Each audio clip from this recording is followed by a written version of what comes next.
Mark Villar. Si Senador Robin Padilla ay dumalo doon sa launching yata ng kanyang pelikula. Tama ba ako? Ganun eh. Habang si Senador Mark Villar nasa abroad. Ayun, yun ang talagang si in fairness kay Senator Mark Villar, days before, talagang parang family nila yun kasi normal naman yan na nag-i-schedule kapag ganitong panahon ng yung CND adjournment. Siyempre, hindi naman nila Yes. halimbawa kasi hindi naman ito paring Romel na gusto mong bumiyahe bukas pupunta ka na sa terminal ng bus, di ba? Ito mag-i-schedule ka eh. Orada yan. Either last year pa yan kinuha yung schedule nila kasi alam naman nila yung time ng bakasyon. So hindi mo na pwedeng ipagpaliban. Ang nangyari, natapat sa mga ganyang klase. So hindi wala nang atrasan. So si Senator Mark Villar, totoong nasa abroad.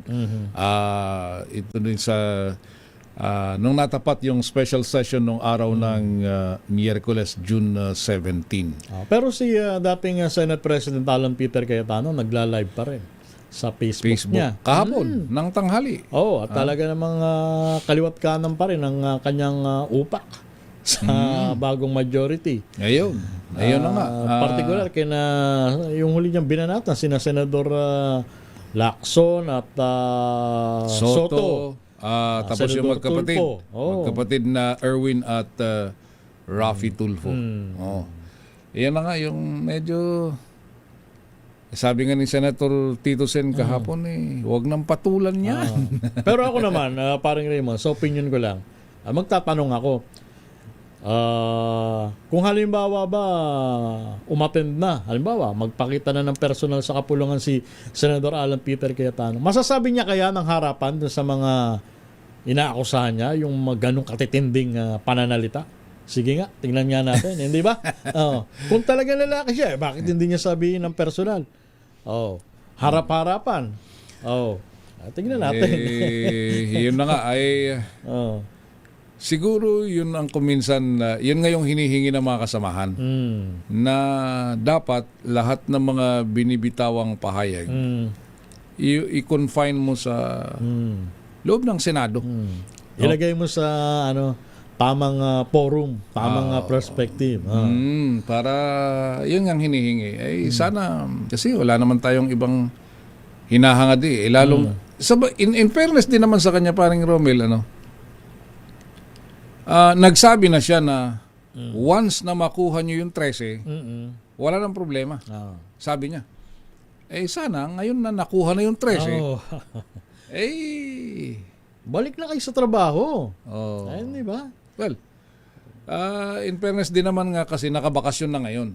Bakasyon ngayon. Kaya lang, kahit na nakabakasyon pa rin, well, pwede ka din naman magpatawag ng hearing Ang problema nga, nagulo-gulo yung committee membership, committee chairmanship, palit dito, palit doon. So sila yung pumalit, nagkaroon ng mga komite. Tapos ngayon, pero hindi ko alam kung by next week ba, hindi ko alam kung by next week or yung last few days o last 2 days ng June, may kasunod na hearing yung Senate Blue Ribbon Committee. Doon lang sila nagngingit-ngit sa Blue Ribbon Kasi nga, nakatutok sila doon sa issue ng flood control. Pero, nagta-transition na tayo Nagta-transition na from flood control, papunta na tayo sa impeachment. Kaya, hindi naman natin sinasabi na kakalimutan. Kalimutan. O isasantabi yung Blue Ribbon dapat Committee lang na hearing. ituloy kasi ang dami naman talagang kabulastugan na nangyari doon. Ang dapat mabigyan ng hustisya ang sambayanan doon sa nangyaring nakawan. Dapat lang. Kaya lang, siyempre, dahil nga papunta naman sa ibang maselang issue din, ay sundan natin kung ano yung...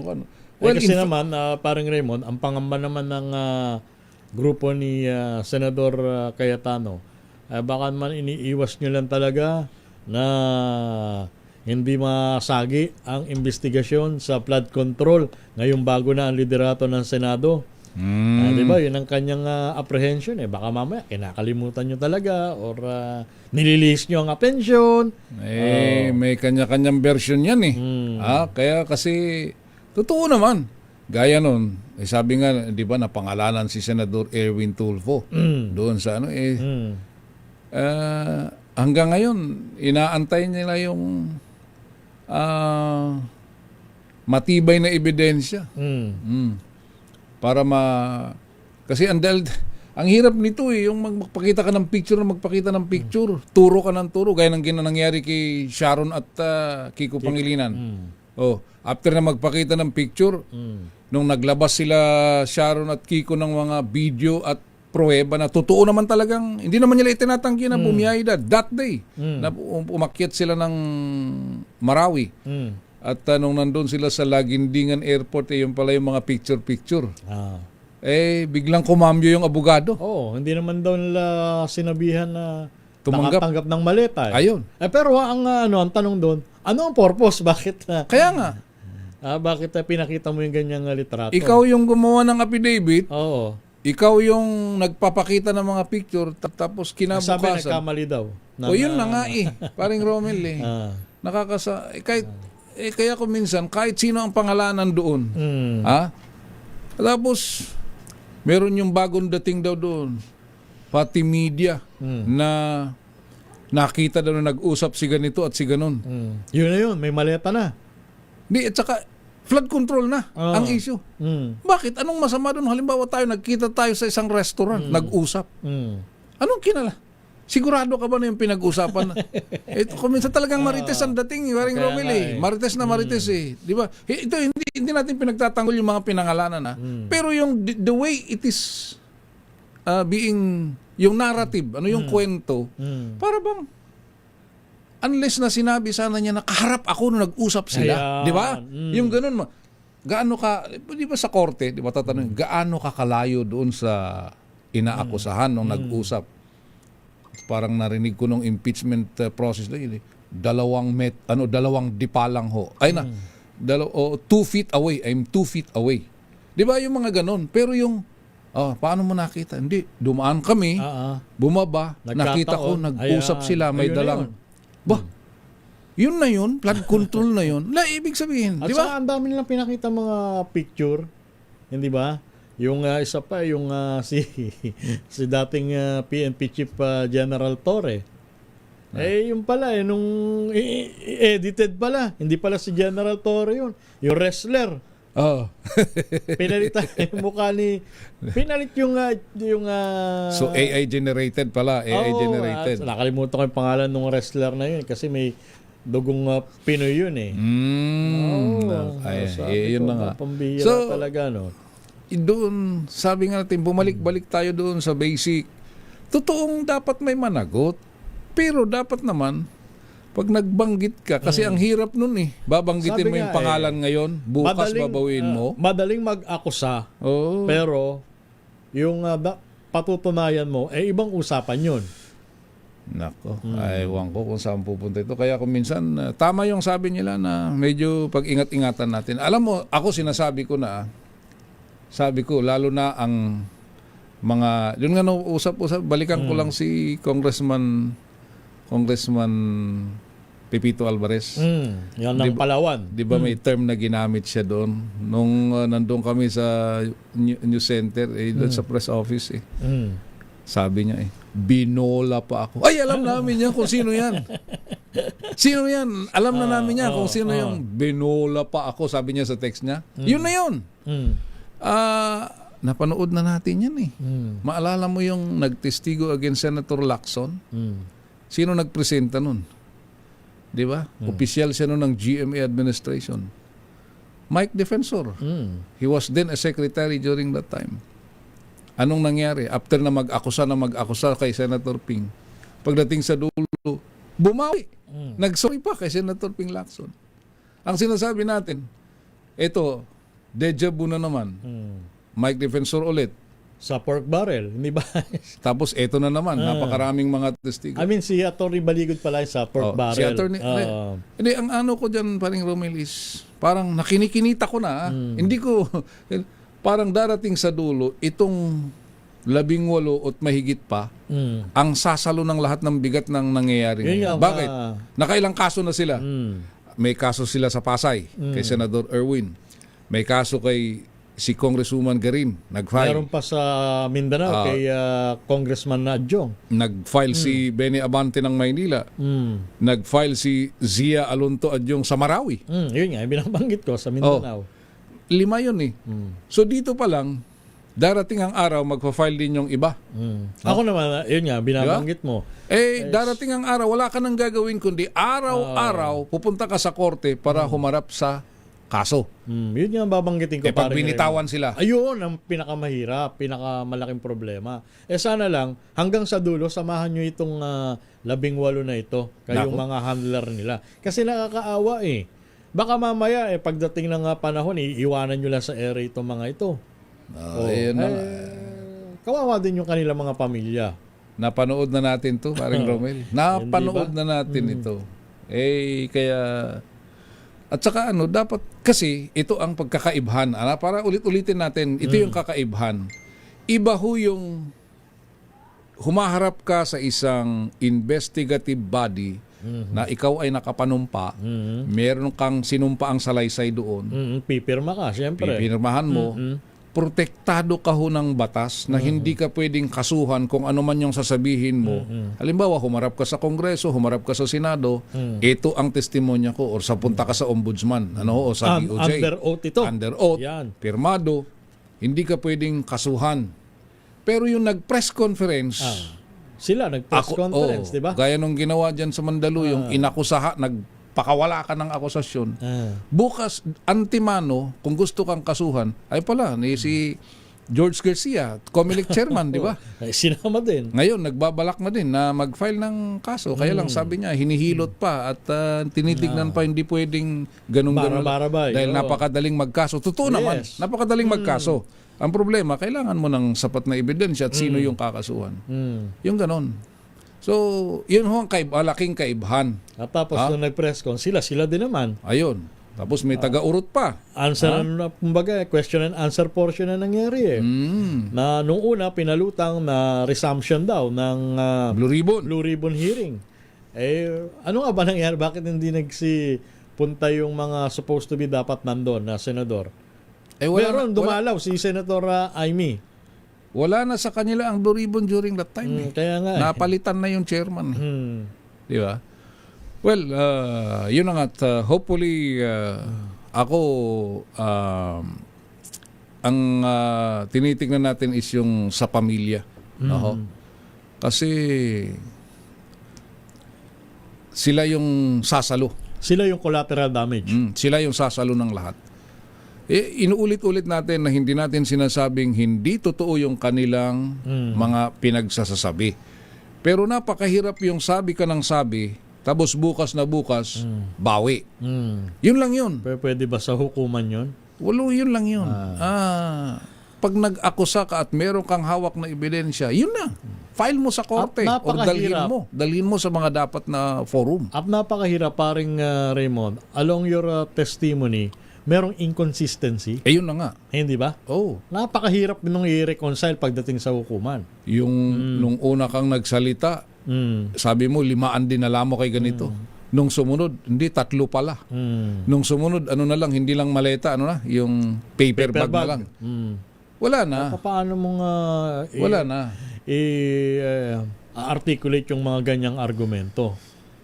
Sabi nga natin, wishing you all the best dito sa mga ganito. Pero yung ating mga kabayan, medyo na din, kailangan medyo magiging tayo, yung discerning ba, na tingnan natin kung alin ba yung totoo. Basta wag tayo agad maniniwala kung ano nakikita natin sa social media. Kaya lang, ewan ko. Ang gusto nilang palabasin ngayon, ang social media na ang mas kapani-paniwala kaysa sa mainstream media. Kaya ngayong akusasyon na lahat na lang bayaran. Di ba? Na kapag hindi ka nila kakampi, bayaran ka nung kabilang kampo. Ganun ang laging naratibo. At saka makikita mo, parang Raymond, may pattern eh. Yun. May pattern eh. Kung ano sabihin sa taas, hanggang sa baba, ganun ang Copy-paste lang. Copy-paste. Ganun ang naratibo eh. Halatang-halata tuloy. Hindi, halatang-halatang trolls at hindi nag-iisip. Hindi nag-iisip. Kung ano, Ay nako, ingat-ingat ho sa ating mga kabayan at hopefully sabi ko nga itong issue ng flood control hindi dapat mapabayaan yan. Kaya lang Kailangan managot, ang dapat managot. dahil ang dami naman talagang tumarantado. At yung mga inosente naman talaga na walang kinalaman, ay bigay din natin yung nararapat na hustisya. at saka- Sino ba may gusto, akusahan ka tapos hindi naman totoo. Di ba? Ako saan ka ngayon, bukas bawi. Huwag ganon. Kung totoong campaign yan against na kung hindi yung pinipipiliin. Baka mamaya pati yung pangalan natin yan susunod ba? Sasama din tayo diyan.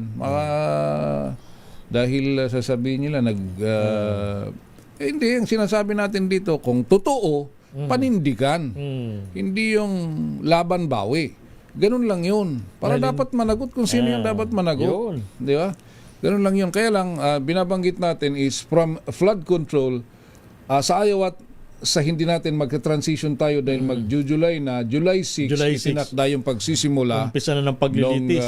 pagdinig sa impeachment case ni Vice President Sara Duterte. Yun, nagta-transition na. Well, in fairness, maganda yung simula ng Huwebes. Yung pre-trial. Yung pre-trial at nagharap na yung defense and prosecution at medyo mainit nga daw yung simula.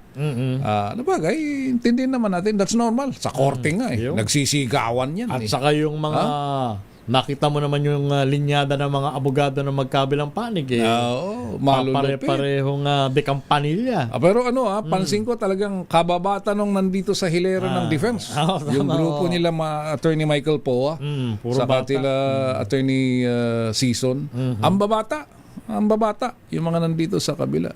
Compared sa mga kasama dito sa prosecution, sila Attorney Lorna Kapunan, sila Attorney Fua yata yung isa, Attorney Ligutan, yung grupo nila. Kumbaga, puro veterano versus freshman. Pero siyempre siguro matatag naman na yung grupo na yun. Kaya lang, alam mo naman kasi parang Romel, di ba parang kung magtrabaho ka sa isang law firm, pag ikaw yung pinakabata, ikaw yung utusan. Ganun yun eh. Hindi naman agad pupunta Regardless kung halimbawa, ito, top notcher ito. Regardless kung... walang ganun. Pag pumasok ka sa law firm, Siyempre, ang... last man in, ikaw yung runner. Halimbawa, ayan. Siyempre, alangan namang yung pinaka-head ng law firm ang pupunta agad. Ano pa lang yan eh. Kumbaga, respect the seniority. Hindi, tsaka pag ganung mga pangyayari parang Romel, ano pa lang yan, preliminary. Ikaw muna. Ikaw nang bahala dyan. Binasa mo naman yung kaso.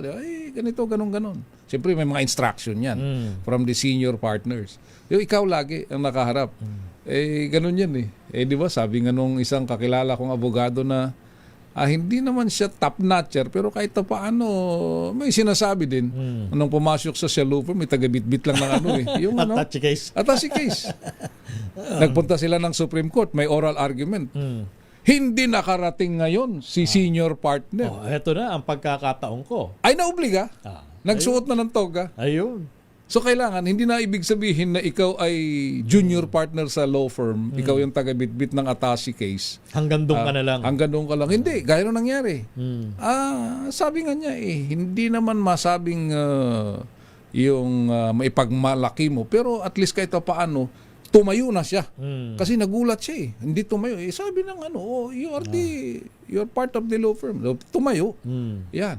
So, kung minsan, nangyayari yun, nangyayari yun. Kaya yung mga junior partners dyan, ready kayo dahil baka magugulat kayo, bigla kayo maisalang sa ganun. Experience yun and that is a first hand account ng isang kakilala ko personal. Dahil kababayan namin yun Ngayon, wala na siya sa nasa corporate na siya. Pero yun ang kanyang experience. For the very first time, sabi niya, pagdating ko sa Supreme Court, wala yung senior. Ako ang humarap.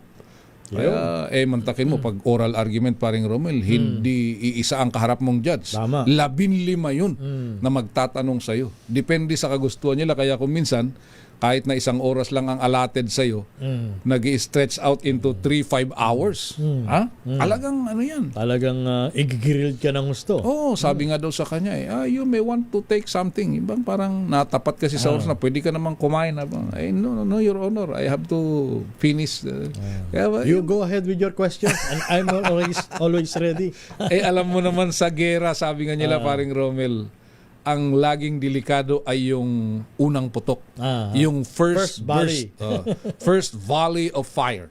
Pag nakalusot ka doon, Ayan na. medyo iba na yung dating. Iba na yung pakiramdam mo. Diba? Parang, wala na ito. Kaya na to. Kaya na. Ayun. Pero Kumbaga, kasi- pag nakalusot ka doon sa tinatawag na baptism of fire, ayos na. magkakaroon ka na ng kumpiyansa sa sarili mo. Ayun. Huwag ka lang maligaw at malito sa una, ayos ka na.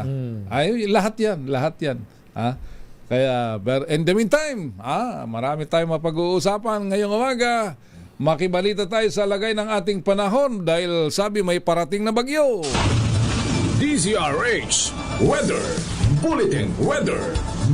Mula sa Pag-asa DOST, si Miss Leyan Loreto. Miss Leyan, magandang umaga at welcome sa DZRH. Good morning, Miss Leanne. Good morning po, Sir Raymond and Sir Romel at sa lahat ng ating mga taga-subaybay. Ngayon may binabantayan nga tayo na tropical storm, itong tropical storm Mikada na nasa labas pa ng ating Philippine Area of Responsibility at huling namataan sa layong 1,665 km silangan ng southeastern Luzon. Ngayon nga ay may taglay na hangin na aabot sa 75 km per hour at pagbugso na aabot sa 90 km per hour. Sa kasalukuyan, kumikilos po ito pa west-northwestward sa bilis na 25 km per hour at maaari na nga pong pumasok ng ating area of responsibility ngayong araw, possible by late afternoon o bukas naman po ng madaling araw. At tatawagin po natin ito sa local name na Francisco. Sa ngayon, less likely naman po yung ating landfall scenario, although possible na lumapit po ito sa may northern Luzon, especially pagsapit po ng Wednesday. At isa pa pong epekto nitong bagyo ay maaari din po itong nitong hilahin yung ating habagat, kaya't maaaring makaranas ng mga pag-ulan yung ating mga kababayan sa may Visayas and Mindanao, maging sa may Palawan, starting po bukas. At aside naman po doon, ngayong araw po inaasahan pa rin po natin yung buntot nitong bagyo ay maaari pong magdala ng mga maulap na panahon sa Eastern Samar, Southern Leyte, Dinagat Islands, maging sa may Surigao del Norte, but for Metro Manila at sa nalalabing bahagi naman po ng ating bansa, expect naman po natin generally fair weather conditions po tayo. Madalas lamang po yung ating mga thunderstorm activity sa hapon hanggang sa gabi. Yan lang po latest mula dito sa Pag-asa. Leanne Loreto, magandang Miss Leyan, Yes, pero yung walang ma-experience, kung may maka-experience man ng effect nito, ay yun lang sa Northern Luzon? Yes po, aside po dun sa paghila niya sa habagat. Dito sa Metro Manila, so we expect some rains. Yes po, tama po. Ayan, pero mainit pa rin Miss Leyan, mainit pa rin yung temperatura natin. Yes po.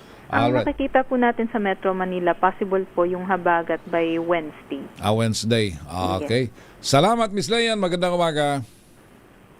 Mga kaibigan, Miss Leyan Loreto mula sa Pag-asa DOST. DZRH Weather Bulletin. Naghatid sa ating oras na 5:35 na ng umaga. Tamang balita at talakayan sa Tambayan.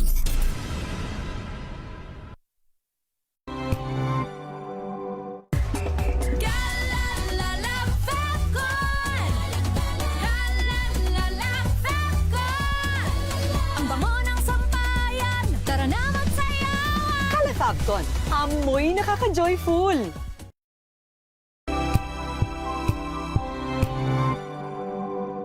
Hello, Washi! Laundry day na naman! Yay! Anong meron? Mancha ng chocolate, putik, may libag pa! Kaya natin yan!